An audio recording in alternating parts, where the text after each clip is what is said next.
আসসালামু আলাইকুম। শুরু করতেছি ৪৬তম BCS প্রিলিমিনারি প্রস্তুতির জন্য আমাদের যে সিরিজটি হবে তার প্রথম খণ্ড। আজকে আমরা আলোচনা করব বাংলা বিষয় সম্পর্কে। বাংলা ভাষার মধ্যে দেখব বাংলা ব্যাকরণের পুরুষ ৩ প্রকার।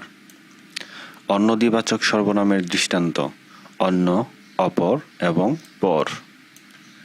মূল স্বরের বৃদ্ধি হয়েছে যে শব্দে মধুর দুষ্ণ মাধুর্য।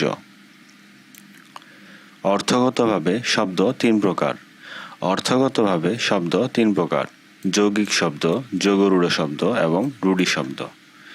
যথা ধর্ম তথা জয় বাক্যে যথা তথা একটি নিত্য সম্বন্ধীয় অব্যয়। নিত্য সম্বন্ধীয় অব্যয়। অকারের বৃদ্ধি হয়ে আকার হয়েছে যে শব্দে শান্তিতে।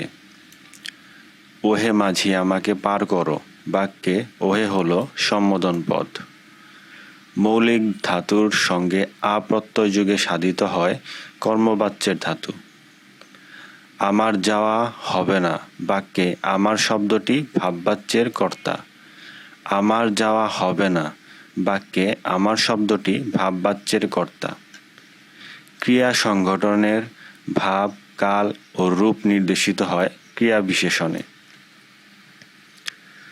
যে বাক্যে অনুরোধ অর্থে অনুজ্ঞা প্রকাশিত হয়েছে, আমাকে সাহায্য করুন। উৎক্ষিপ্ত শব্দে উপসর্গটি যে অর্থে ব্যবহৃত হয়েছে সেটা হচ্ছে ঊর্ধ্বমুখিতা। গ্রামান্তর ও ৯২ যে সমাসের দৃষ্টান্ত সেটা হচ্ছে নিত্য সমাস। গ্রামান্তর এবং ৯২ নিত্য সমাসের দৃষ্টান্ত। সমস্ত পদের অন্তর্গত শব্দগুলোকে বলা হয় সমস্যমান পদ।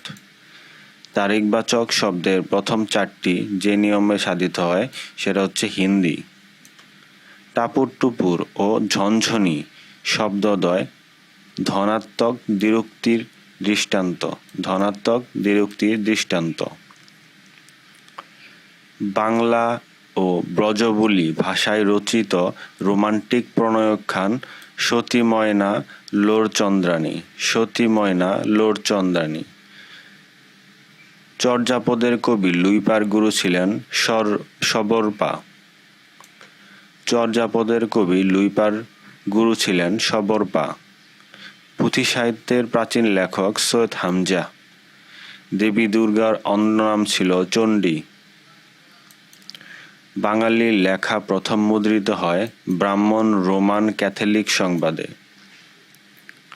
কেরি সাহেবের মুন্সি নামে পরিচিত রামরাম বসু।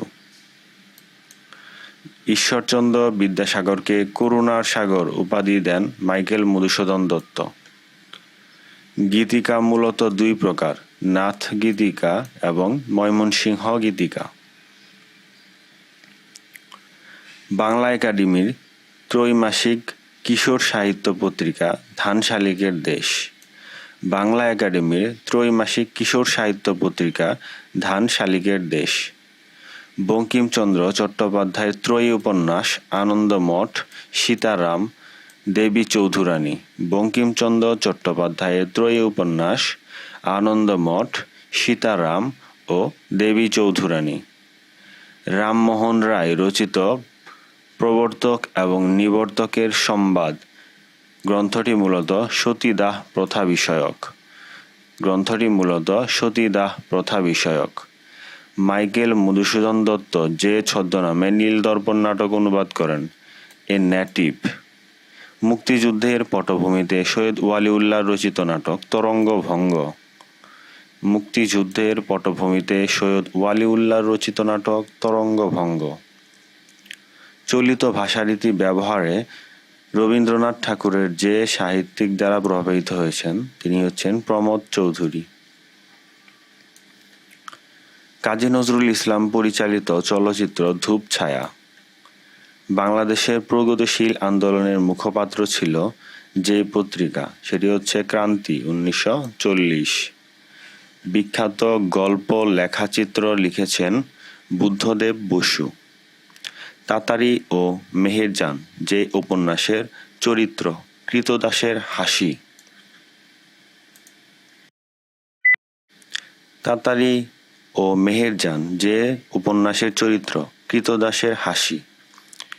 বিভূতিভূষণ বন্দ্যোপাধ্যায়ের আরণ্যক উপন্যাসের কেন্দ্রভূমি হচ্ছে বিহারের ভাগলপুর। রবীন্দ্রনাথ ঠাকুরের সর্বশেষ প্রকাশিত ছোট গল্প ল্যাবরেটরি। হিমালয় থেকে সুন্দরবন হঠাৎ বাংলাদেশ কেঁপে কেঁপে ওঠে। বিভূতিভূষণ বন্দ্যোপাধ্যায়ের আরণ্যক উপন্যাসের কেন্দ্রবিন্দু বিহারের ভাগলপুর। রবীন্দ্রনাথ ঠাকুরের সর্বশেষ প্রকাশিত ছোট গল্প ল্যাবরেটরি। হিমালয় থেকে সুন্দরবন হঠাৎ বাংলাদেশ কেঁপে কেঁপে ওঠে বিখ্যাত এই পংক্তিটির রচয়িতা সুকান্ত ভট্টাচার্য। এখন আমরা নিজেদের একটু যাচাই করে দেখি পারি কিনা। রেখাচিত্র গল্পের রচয়িতা বুদ্ধদেব বসু। চলিত ভাষারীতি ব্যবহারে রবীন্দ্রনাথ ঠাকুর কোন সাহিত্য দ্বারা প্রভাবিত হয়েছে? প্রমোদ চৌধুরীকে দ্বারা। কোন পত্রিকাটি বাংলাদেশের প্রগতিশীল আন্দোলনের মুখপাত্র ছিল? ক্রান্তি। ওহে মাঝি আমাকে পার করো, বাক্যে ওহে কি? বাক্যে ওহে সম্বোধন পদ। রামমোহন রায় রচিত সতীদাহ প্রথা বিষয়ক গ্রন্থটি হল প্রবর্তক ও নিবর্তকের সংবাদ। প্রবর্তক ও নিবর্তকের সংবাদ।